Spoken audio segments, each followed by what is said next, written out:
this is a tricky one that it catches most people off guard. And it's that satiety feeling versus fullness. And it's the proteins and fats and understanding how that, drives hunger or doesn't drive hunger. And I see this all the time. And I have to point this out to people because they think they're doing the very best thing. So my client another client that I have is really trying very diligently to eat healthy. So he tells me that, like, man, I went to an awesome restaurant. It was great. I got this great salad. It's a place that doesn't have seed oil. So he was able to use the olive oil, and it was one of the tastiest salads he's had in a long time. And of course, the restaurant, is not focused on being protein forward.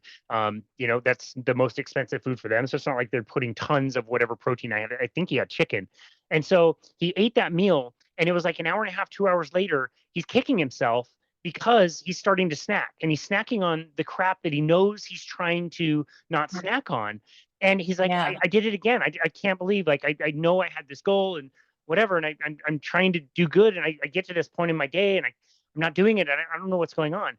And I always say, okay, wait, go back to that meal. Go back to the meal that you had. Where was the protein and fat? Chances are you think you're eating healthy. You're filling Yeah. yourself up with a ton of fiber, which gives you fullness.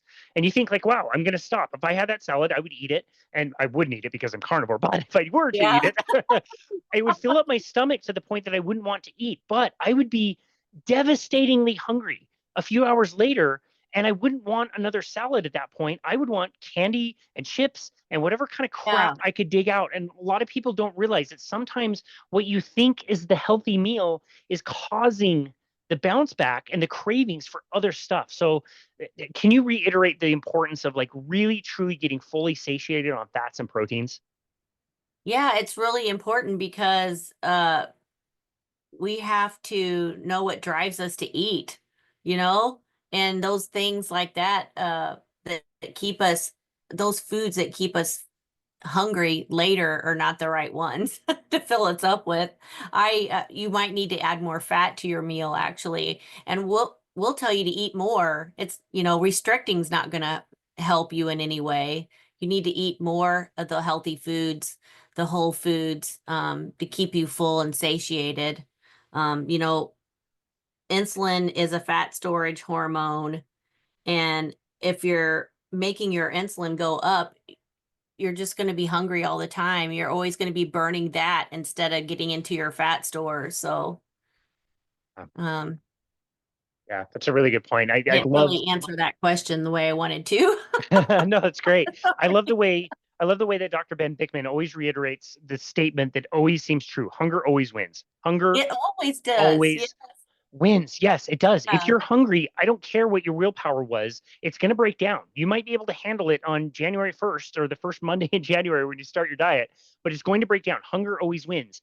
The converse, though, is also true, that, like, true satiety is so frustrating for me because, like, I'll be like 3 bites left in a steak and I'm almost done, and I can't even bring it to my mouth anymore. When I'm satiated, I'm done.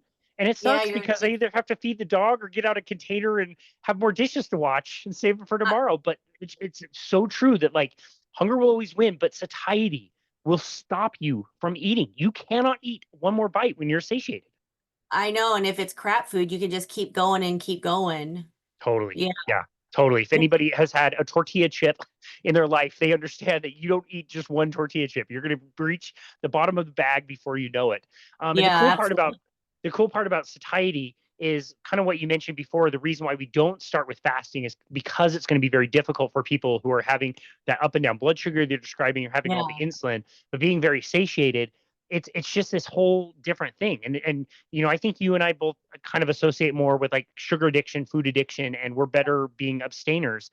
But, like, in your own personal journey, what was it like to feel what people describe as food freedom? You're not that hungry. You don't really care about food or snacks in the same way because you're good. Like, you feel You fine. just don't need it. I just don't want it. I don't know. The food noise just goes away.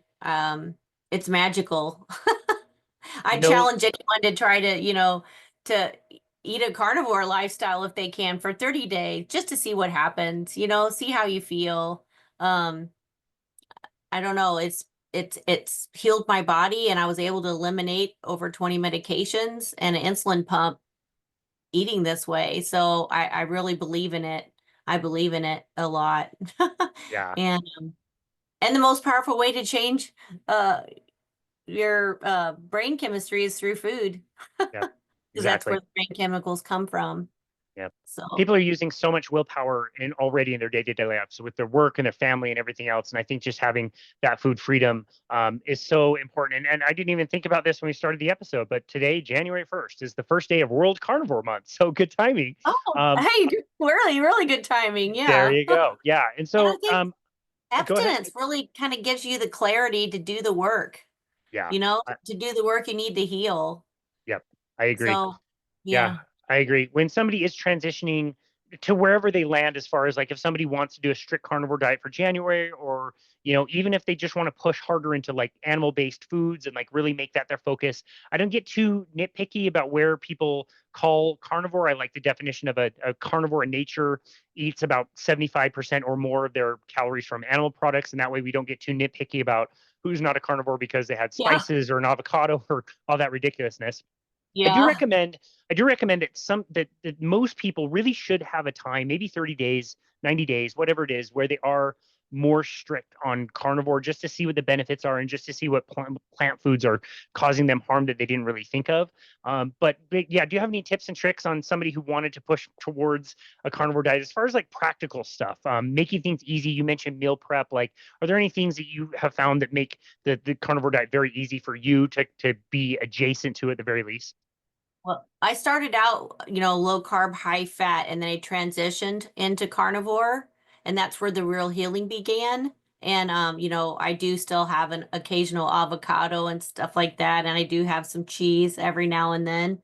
Um, I'm not real picky like you were saying, but we'll just make two meats.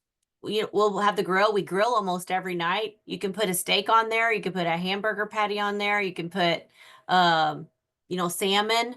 We'll have two meats, and then if I want a side, it's going to be probably eggs, either scrambled over easy, omelet. They taste different every way. Eggs are so versatile. So we might have a steak and a salmon and an egg as our vegetable. We call our eggs our vegetables. Love it.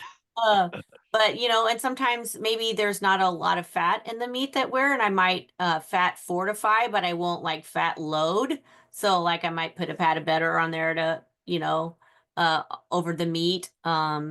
Or that's where I might eat an avocado because it's a good fat. Or maybe I'm uh putting a piece of tilapia in a pan with some bacon grease, you know. We love fish too, so I think it's really important to get some fish in there. And sometimes it's just like eggs and maybe sardines and a couple pieces of bacon or something. Yep. It's really easy. I mean, It's we're so done. We're easy. we're cooked and our meal's done, and there's only a couple plates left for dishes. It's like incredibly easy. Yeah.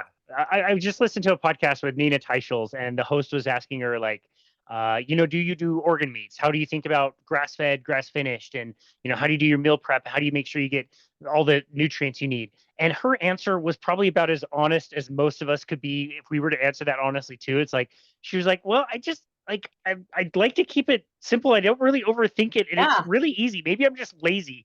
Like, that is a perfect way to that describe it. is. Like when you're Yes. eating this way, it is so stinking easy. Again, a It, crock pot, an air fryer, grilling every night, or grilling a brisket or chuck roast or tri-tips. They're not yeah. expensive. You can do them in bulk. They'll be good all week. We never throw away food around here. It's We, awesome. It's so easy. we don't either. And maybe it's pork steaks, and I don't just buy two. I'll buy like 8 or 10, and then we have extra, you Yep. know? Yep. Wait till things go on sale. Invest in a vacuum sealer if you want. That has saved us Yeah. thousands and thousands of dollars. Just a simple like vacuum sealer. Yeah, there's so many tips and tricks that I think we've talked about in this episode. I think will really help people.